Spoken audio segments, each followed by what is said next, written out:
बड़ी खबर के साथ बहराइच हिंसा मामले से जुड़ी बड़ी खबर आपको बता दें, जहां बहराइच हिंसा में राम गोपाल मिश्रा की हत्या से जुड़ी हुई ये बड़ी खबर। हत्या के 5 आरोपियों को पेश किया गया। सीजेएम के आवास पर ही पेशी की गई है। दरअसल सुरक्षा के मद्देनजर सीजेएम आवास पर ही आरोपियों की पेशी की गई है। 13 अक्टूबर को राम गोपाल मिश्रा की हत्या कर दी गई थी। तो बहराइच हिंसा से जुड़ी ये बड़ी खबर आपको बता दें, जहां हत्या के जिन 5 आरोपियों को गिरफ्तार किया गया है उन सभी को कोर्ट में ना पेश करके बल्कि सीजेएम के आवास पर ही पेश किया गया है। दरअसल सुरक्षा के मद्देनजर इन 5 आरोपियों की पेशी सीजेएम के आवास पर की गई है। तो बहराइच हिंसा से जुड़ी ये बड़ी खबर आपको बता दें, जहां आज इस हिंसा का छठा दिन है और छठे दिन भी इलाके में तनाव की स्थिति को देखते हुए, माहौल ना बिगड़े, इन तमाम चीजों को देखते हुए पुलिस बलों की यहां पर तैनाती की गई है। लेकिन दूसरी तरफ बीते दिन चुकी एनकाउंटर में 2 आरोपियों को पैर में गोली लगी, जिसके बाद 5 आरोपियों को भी और गिरफ्तार किया गया।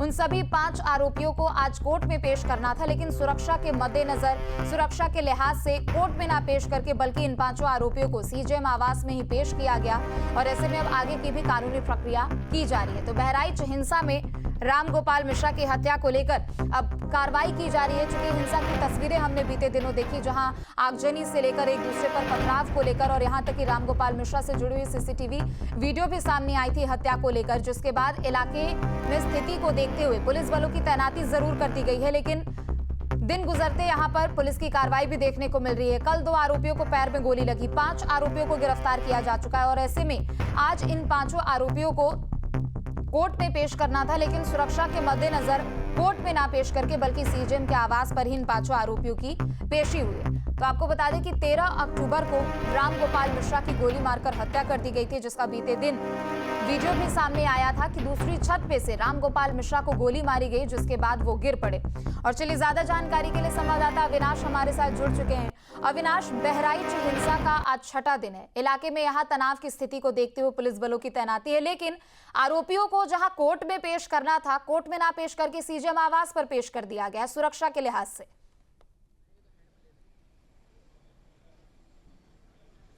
बिल्कुल, देखिए मामला काफ़ी सेंसिटिव है और देखा जाए तो जो आरोपी पकड़े गए हैं ये मेन एक्यूज्ड हैं, जिसमें सरफराज है, अब्दुल हमीद है और जो बाकी के आरोपी हैं। तो वैसे में पुलिस ने एहतियातन इन सभी आरोपियों को, और चूंकि देखिए सबसे महत्वपूर्ण बात यह है कि इसमें से जो 2 आरोपी है सरफराज और तालिब की बात करें तो ये दोनों आरोपी पुलिस इनकाउंटर में जख्मी हैं और चूंकि इन्हें हॉस्पिटल में एडमिट कराया गया था तो इनको कोर्ट में प्रोड्यूस ना करके जो पूनम पाठक अपर जिला जज हैं उनके आवास पर पेश किया गया है। और देखिए बिल्कुल साफ है कि चूंकि पुलिस इनका रिमांड लेगी, यानी कि पुलिस ने रिमांड की मांग की है कि अभी इनसे पूछताछ होनी बाकी है और उस पूछताछ में चूंकि कुछ और ऐसे सवाल हैं जिनका जवाब आना बाकी है और ये इस बात की प्रबल संभावना भी है कि इन सभी आरोपियों की रिमांड पुलिस को मिल सकती है।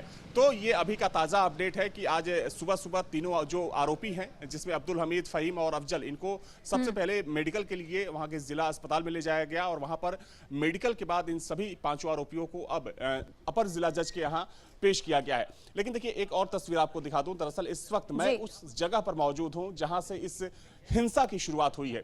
ये महाराजगंज कस्बा है, आप ये वो घर भी देख सकते हैं जहां से जब मूर्ति विसर्जन के लिए जुलूस गुजर रहा था तो यहीं से पथराव हुआ और यहीं से हिंसा की शुरुआत हुई, जिसके बाद पूरे इलाके में आग की तरह हिंसा फैली, जमकर आगजनी की गई और उसके बाद तमाम सवाल खड़े हुए। लेकिन अभी भी कह सकते हैं कि हालांकि पूरे इलाके में शांति तो बनी हुई है, लेकिन अभी भी तनाव का माहौल है, क्योंकि जो दुकानें हैं, दुकानें अभी भी बंद की हुई हैं और जगह जगह पुलिस की तैनाती यहां पर साफ तौर पर आपको देखने को मिल जाएगी। जो रास्ते हैं, यानी कि जो मुख्य सड़क है, चूंकि वहां पर पुलिस ने बैरिकेड लगा रखा है और जो आने जाने वाले जो लोग हैं उनसे पूछताछ के बाद ही इस रास्ते से लोगों को आने जाने दिया जा रहा है। जो गलियां हैं वो अभी तक सूनी पड़ी हैं। ये देखिए, ये महाराजगंज कस्बे की तस्वीर है जहां से इस पूरी हिंसा की शुरुआत हुई थी। तो अभी भी पूरे इलाके में कह सकते हैं कि सन्नाटा है। आपको यहाँ पर सिर्फ पुलिस वाले या फिर मीडिया वाले दिखेंगे या फिर इक्का दुक्का लोग जो यहाँ से गुजरने वाले हैं वो आपको दिख जाएंगे। तो कह सकते हैं कि इस पूरी घटना के बाद जो पूरा इलाका है, चूंकि यहाँ पर अभी कोई अप्रिय घटना नहीं घटी है, पूरे इलाके में शांति बनी हुई है, लेकिन जो माहौल है वो टेंस बना हुआ है और पुलिस चप्पे चप्पे पर यहाँ पर नजर बनाए हुए हैं। बिल्कुल, चूंकि देखिए और तस्वीरें भी जो आपने दिखाई है गलियों की, कल तक जहां वहां पर चहलकदमी लोगों की देखी जाती थी, दुकानें खुली हुआ करती थी, लेकिन फिलहाल जो स्थिति वहां पर बनी हुई है, हालांकि सामान्य करने की कोशिश जरूर की जा रही है, लेकिन बावजूद इसके लोग भी डर के कारण यहां पर ना तो घरों से बाहर निकल रहे हैं, ना ही अपनी दुकान खोल रहे हैं। लेकिन इन सबके बीच चूंकि आरोपियों की पेशी सीजेएम आवास पर की गई है, अविनाश, लगभग कितने दिनों की रिमांड उनसे मांगी जा सकती है?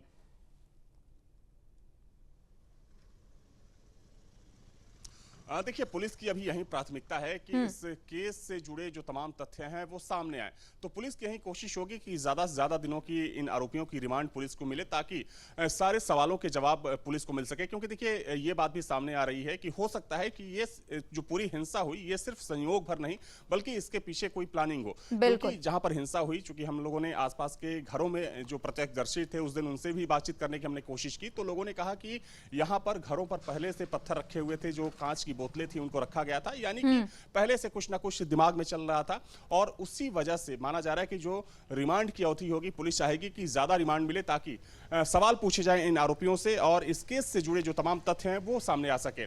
तो ये अभी का ताजा अपडेट है। और देखिए, सबसे महत्वपूर्ण बात यह है कि इसमें ना सिर्फ 5 आरोपी बल्कि कुछ और भी गिरफ्तारियां हुई हैं। बिल्कुल अविनाश, आप बने रहे, आगे भी आपसे और जानकारी लेंगे। और चलिए, बड़ी खबर आपको बता दें, जहां जुमे की नमाज को लेकर यूपी में हाई अलर्ट है।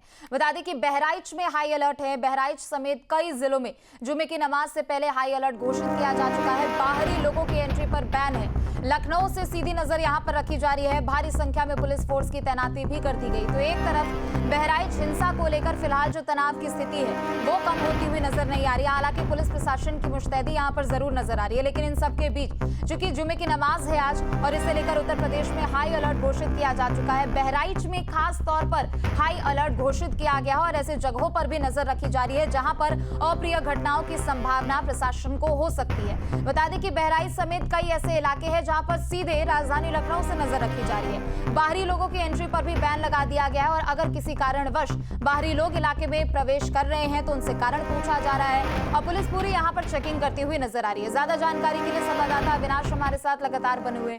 अविनाश, एक तरफ बहराइच की जो हिंसा को लेकर माहौल बना हुआ है, एक तरफ पुलिस उससे निपटने की कोशिश कर रही है, लेकिन इन सब के इतर अगर हम बात कर ले, आज जुमे की नमाज का दिन है, जिसे देखते हुए डबल अलर्ट यहां पुलिस प्रशासन नजर आ रही है।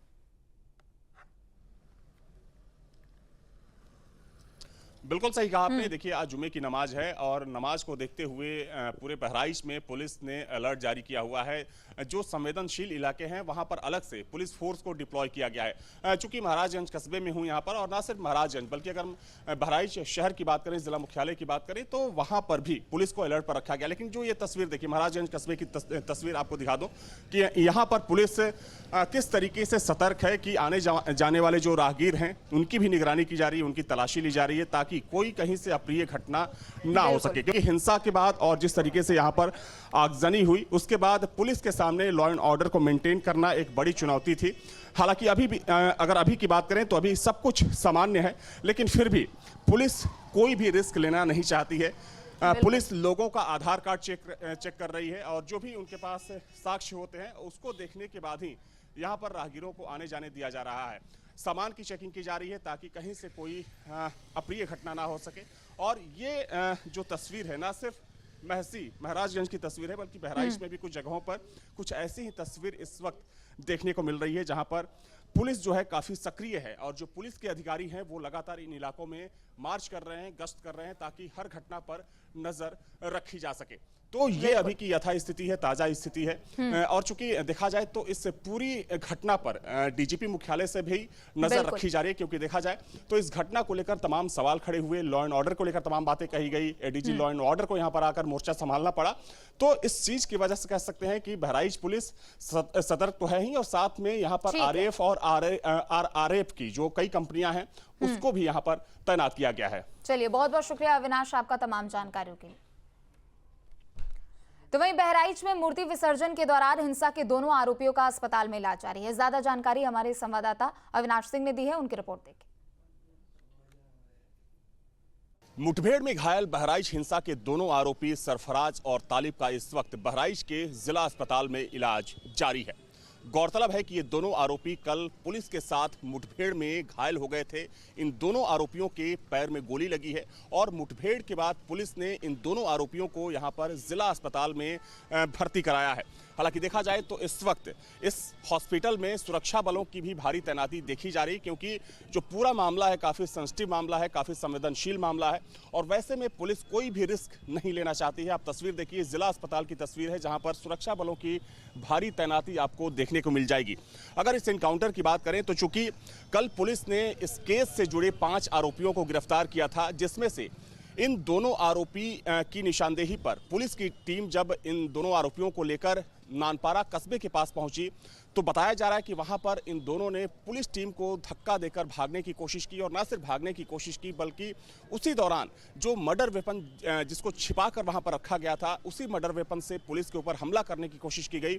बाद में पुलिस की जवाबी फायरिंग में ये दोनों जो आरोपी थे वो घायल हो गए। हालांकि दोनों आरोपी इस वक्त बहराइच के जिला अस्पताल में हैं, लेकिन बाकी आरोपियों की बात करें जिसमें अब्दुल हमीद, फहीम और अफजल, उनसे पुलिस की जो पूछताछ है लगातार जारी है। देखा जाए तो इस मामले में पुलिस को ये पहली बड़ी सफलता मिली है, क्योंकि इस पूरे मामले को लेकर पुलिस पर काफ़ी प्रेशर था आरोपियों को गिरफ्तार करने को लेकर, क्योंकि मूर्ति विसर्जन के दौरान जो हिंसा हुई उसके बाद से ही ये सभी आरोपी फरार चल रहे थे। पीड़ित परिवार की भी ये मांग थी कि जल्द से जल्द जो आरोपी हैं वो गिरफ्तार होने चाहिए और इनको कड़ी सजा मिलनी चाहिए और इसी मांग को लेकर चूंकि पीड़ित परिवार मुख्यमंत्री से भी मिला था, लेकिन अब माना जा रहा है कि इन आरोपियों की गिरफ्तारी के बाद और भी कुछ गिरफ्तारियां हो सकती हैं, क्योंकि अगर इस पूरे मामले की बात करें तो इसमें कई और जो दूसरे आरोपी हैं वो अभी तक फरार चल रहे हैं। वीडियो जर्नलिस्ट समीर कनकी के साथ अविनाश सिंह, न्यूज स्टेट, बहराइच।